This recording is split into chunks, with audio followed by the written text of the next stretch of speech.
Hey guys, this is Mr. H. Hey, I'm going to do another one of the quadratic linear systems. They want us to solve this algebraically, so I'm going to show you basically what you need to do in order to get full credit. Usually these are 4-point questions, so to be honest, we should be able to get all four. Let me show you. So we're going to take these. They gave us two equations. One is a quadratic, 2x squared minus 10x plus 10, and they gave us a linear equation, a negative 3x plus 7. We're going to set those two equal to each other. And the reason that we can is because they're both equal to y. So let me make sure my iPad is ready to go. It wasn't. So this is 2x squared minus 10x plus 10 equals a negative 3x plus 7. So now we've made a quadratic equation, one quadratic equation, but we need to set it equal to 0 in order to use the quadratic formula. So I'm going to add 3x to this side. So I'm going to do the opposite of what we have over there. And then I'm going to subtract 7. Okay. Now, this is going to be 0. That's why we did it. Over here, we're going to have 2x squared. A negative 10x plus 3x is going to be a negative 7x. And then 10 minus 7 is going to be a positive 3. So I'm going to rewrite that right here just to show you that's what we're doing. And then the A value is 2, the B value is negative 7, the C value is 3. We put those in, both the B's go there, the A's go here, and the C goes here. Boom, done. Now, from here, I'm going to use the calculator to finish this question up. So I'm just going to go get the calculator. I'm going to enter both of the equations that they gave us originally. So this is 2x squared minus 10x plus 10,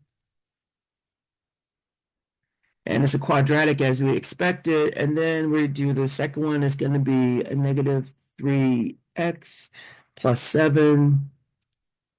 Then you press enter. Now, so here are our two solutions. One is here and one is down here.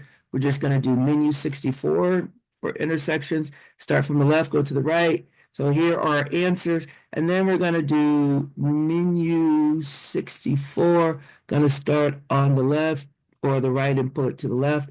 And there's our other one. Now, one of the things I got to be sure of is if this is just 5.5, I can leave it like that. I don't have to convert it. So let me go check to make sure.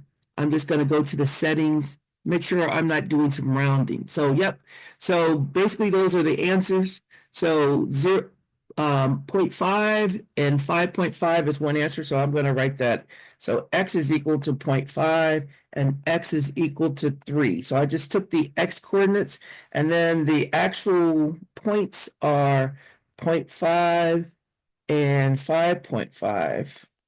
And then the other one is 3 and a negative 2. So I'm going to go back to the iPad to finish this up. So if you look here, if I were using the quadratic formula and I went ahead, and this is supposed to be 2, I'm not sure why that wasn't in there, and I were to calculate this, I would get x equals 0.5, and then when I did the minus, I would get x equals 3. So I would have both of these, the x values here. So then I would use the x values to plug in to get the actual coordinates for the y's.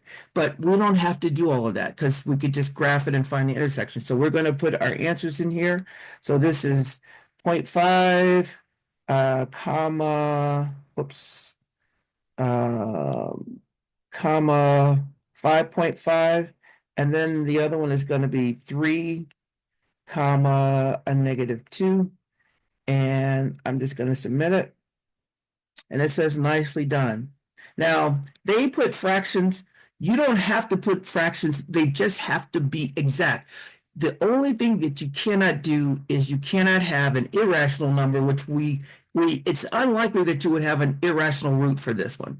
Secondly, they don't want repeating decimals. So if it was 0.1, if it was 0.333333333, they would rather that you convert that to 1/3. If it was 0.666666666, they would rather that you convert that to 2/3. So, but since this is just 0.5, which is exact, and 5.5, which is exact, we don't have to change it. We could have made them into fractions, but we didn't have to. All right, so I'm just showing you that anytime you're given a quadratic linear system, you can use the quadratic formula to get all 4 points. You're going to graph it you guys are used to graphing and finding intersections, but to get those extra points, we have to show them that, hey, we set these two equations equal to each other. We set the two equations equal to each other, and then we do a little algebraic manipulation to get the quadratic equation equal to 0. And then we're going to use a quadratic formula, but we're really just going to graph and find the intersection. So that's what we're doing. That's how I want you guys to do it. So I'm going to stop and post this.